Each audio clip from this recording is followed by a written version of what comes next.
Thank you for joining Wars of the Roses. And this is Refreshment from the Encyclopedia of Freemasonry by Albert G. Mackey. Refreshment. In Masonic language, refreshment is opposed in a peculiar sense to labor. While a lodge is in activity, it must be either at labor or at refreshment.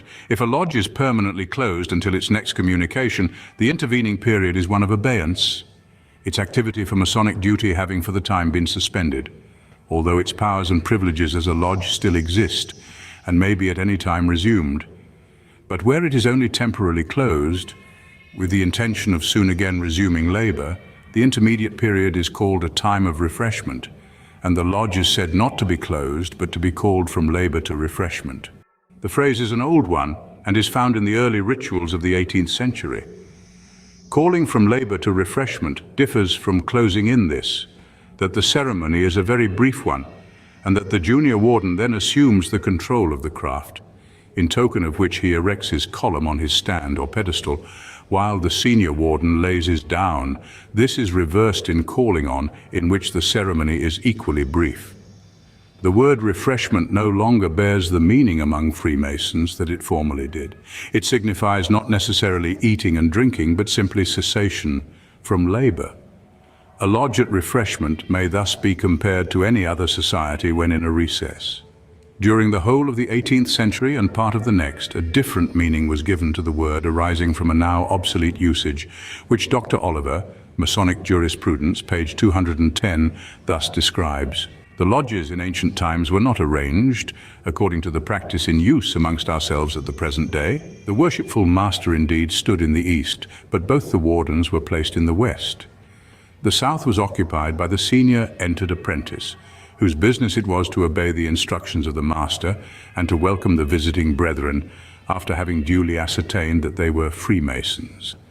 The junior entered apprentice was placed in the north to prevent the intrusion of cowans and eavesdroppers, and a long table, and sometimes two, where the lodge was numerous, were extended in parallel lines from the pedestal to the place where the warden sat, on which appeared not only the emblems of Freemasonry, but also materials for refreshments.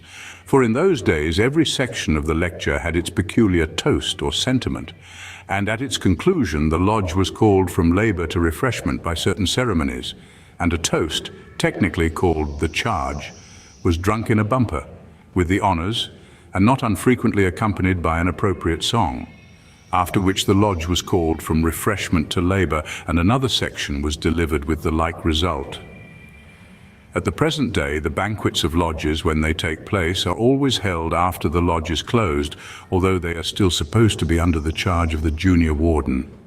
When modern lodges are called to refreshment, it is either as a part of the ceremony of the third degree or for a brief period, sometimes extending to more than a day, when labor, which had not been finished, is to be resumed and concluded. The mythical history of Freemasonry says that high 12 or noon was the hour at Solomon's temple when the craft were permitted to suspend their labor, which was resumed an hour after. In reference to this myth, a lodge is at all times supposed to be called from labor to refreshment at high 12, and to be called on again 1 hour after high 12.